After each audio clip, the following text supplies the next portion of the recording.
we lost over 100, not 100 human beings. Suddenly, a few days later, these evil, wicked, mindless, heartless creatures.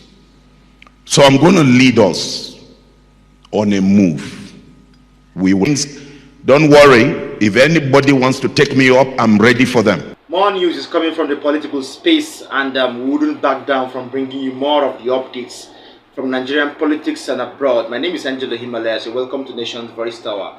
A group which identified itself as the Labour Party Security, Peace and Conflict Resolution Committee have granted an extensive press conference with the sole aim of inviting all aggrieved party members with a view of resolving all matters within the internal crisis management framework, conflict resolution mechanism of the Labour Party. So today, this particular group came up to actually collate a sort of all aggrieved members of the Labour Party to fix things. Let us hear from the horse's mouth, from their spokesperson. Let's hear from him, and then you would actually understand what they actually meant by calling for peace. The committee expresses her displeasure and unhappiness with the current developments in the party. As such, vowed not to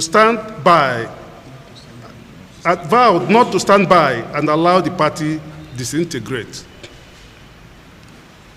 4.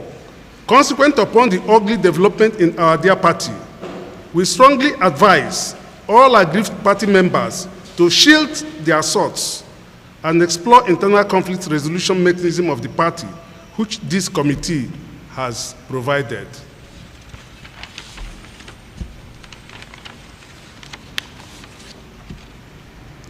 The committee is therefore formally calling on all the aggrieved members of the party to appear before it and ventilate their grievances in line with the party's internal mechanism of conflict resolution.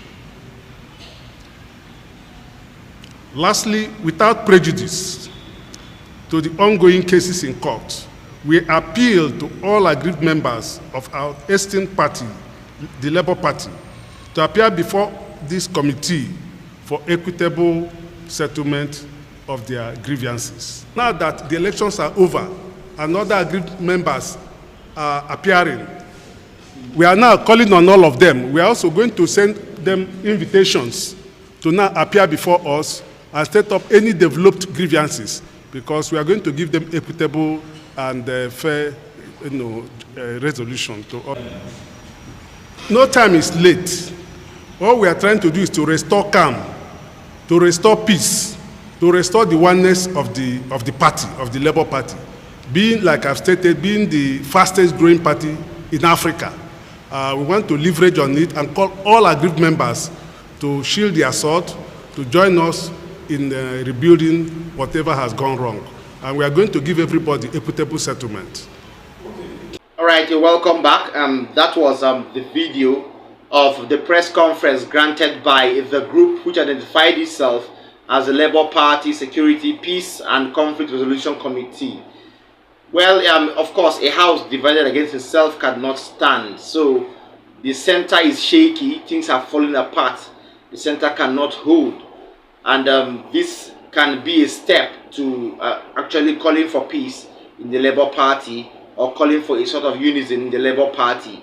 The Labour Party divided against itself right now is a very bad time to pursue party hierarchy. This is a bad time to pursue party executive seats. Okay, I believe the Labour Party should know better, that they could actually unite and pursue the alleged stolen mandate and they reclaim it if possible.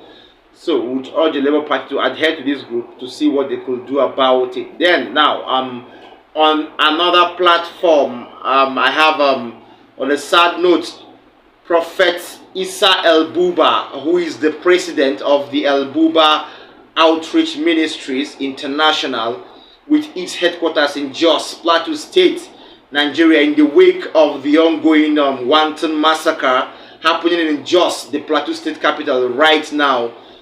This particular man of God has called for a sort of mobilization for people both in his own denomination and outside his denomination to embark on a peaceful protest, with himself inclusive, tomorrow, the 25th day of May 2023, actually with the sole objective and aim of a plea for the immediate arrest of people who are suspected to be involved in this, in the build-up to this crisis, and for all the wanton killings and massacre happening in Jos to stop with immediate alacrity. Let me allow you listen to Pastor El-Buba while he made the declaration during the midweek service in church. So tomorrow, initially, we were going to have a protest march tomorrow morning, but we're going to mobilize more. Thursday morning by 9 o'clock, we will all appear in black and we will protest from here to Secretariat Junction. We would demand certain people, they must be arrested, prosecuted. Sheikh Jingri made a threat, and that threat is coming through. We cannot be living as if life is not important. We lost over 100, not one, 100 human beings. That was the same local government I passed through when I went to, we went for the burial of Sheikh Galadima.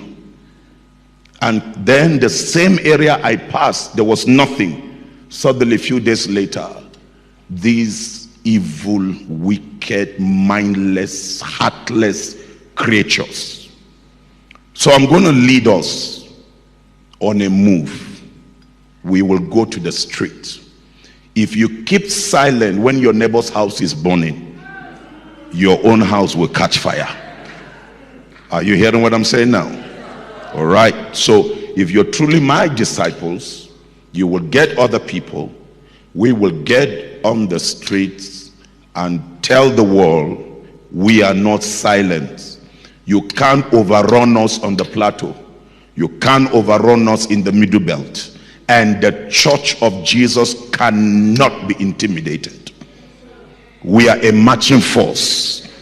Is that right? And at the same time, I'm going to say some things. Don't worry. If anybody wants to take me up, I'm ready for them. But I'm waiting for Thursday morning.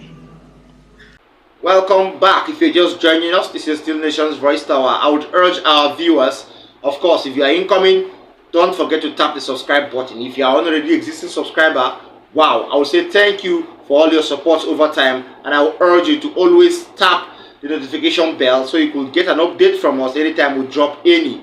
Then don't forget to watch till the end. Share the videos to people around you and outside Nigeria so it could go viral for the betterment and welfare of Nigerians and those in diaspora.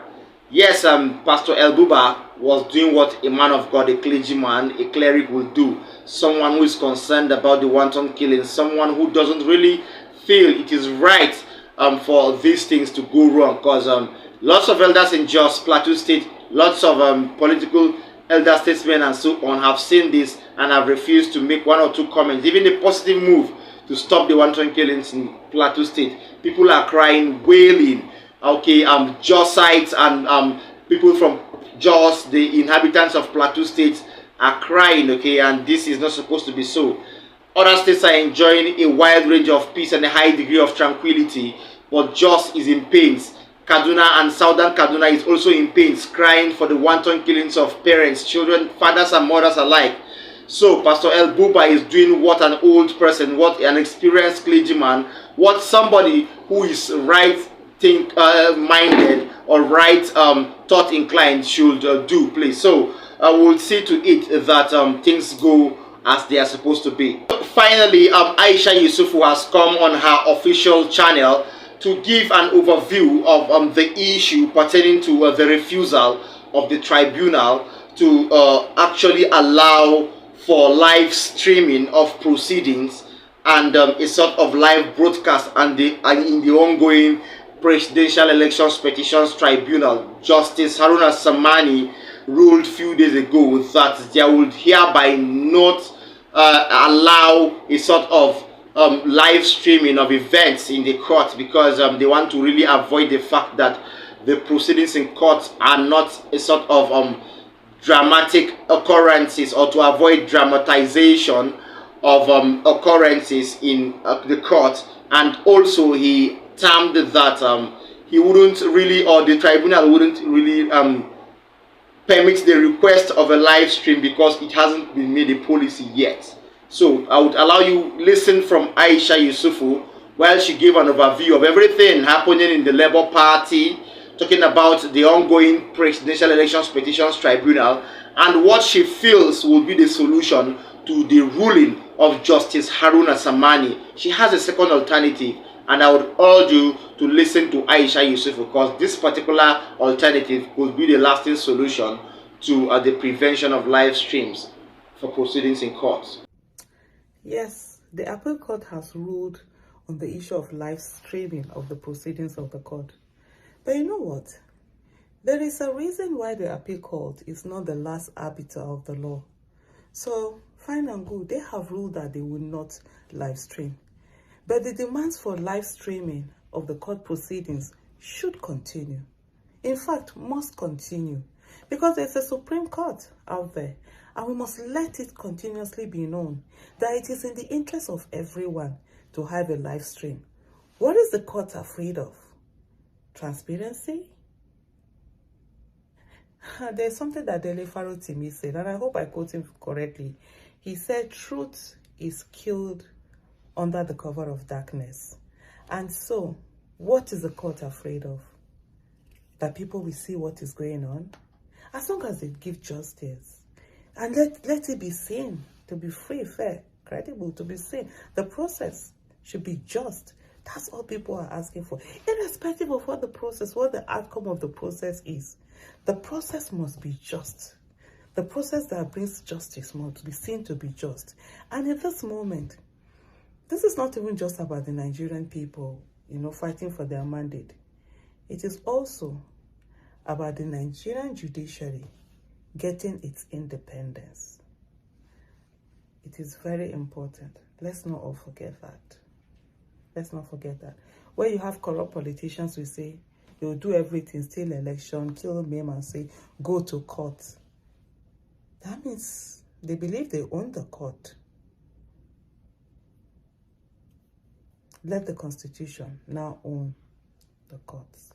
I wouldn't have much to say. Thanks for joining us. I would urge us all to keep our fingers crossed. Friday is by the corner, the 26th day of May 2023. A day set aside for the ruling of the court for the petition filed by the PDP against the APC and INEC. So things are gradually changing. Sukkot is coming according to what we are meant to feel or what we are meant to believe.